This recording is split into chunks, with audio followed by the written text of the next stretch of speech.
அதிமுக என்ற கட்சியை கொஞ்சம் கொஞ்சமாக விழுங்குறாங்க. அரசியல்ல நேர் எதிரியா இருந்தாலும் அதிமுக தொண்டர்கள் மேல நாங்கள் உண்மையாக பரிதாபப்படுகிறோம். அவங்களுடைய உணர்வுக்கு மாறாக கட்சியை கொண்டு போய் டெல்லியில் அடமானம் வச்சுட்டாரு பழனிசாமி.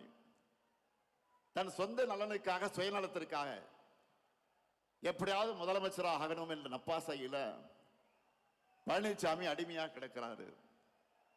அவரை வச்சு ஒட்டுமொத்த அதிமுகவை அழிக்கிற வேலையை பாஜக செஞ்சுக்கிட்டு இருக்கு. இப்போ கூட பீகார்ல என்ன நடக்குது நாடே பார்க்குத. பீகார் மாநிலத்தில் இதுவரை பாஜக முதலமைச்சர் இருந்ததே கிடையாது. நிதிஷ்குமார் அவர்களை முன்னிறுத்தி தேர்தலை ஜெயிச்சுட்டு இப்ப காரியம் ஆனதும் அவரை ஓரங்கட்டிட்டு பாஜக முதலமைச்சரை உள்ள கொண்டு வர போறாங்க. இதையே தான் தமிழ்நாட்டிலையும் பண்ணலாம்னு ட்ரை பண்றாங்க. நான் அடிச்சு சொல்றேன், சேலஞ்ச் பண்ணி சொல்றேன், இந்த முத்துவேல் கருணாநிதி ஸ்டாலினும் எங்க திமுக இருக்கிறவரை பாஜகவால் தமிழ்நாட்டை ஆள முடியவே முடியாது.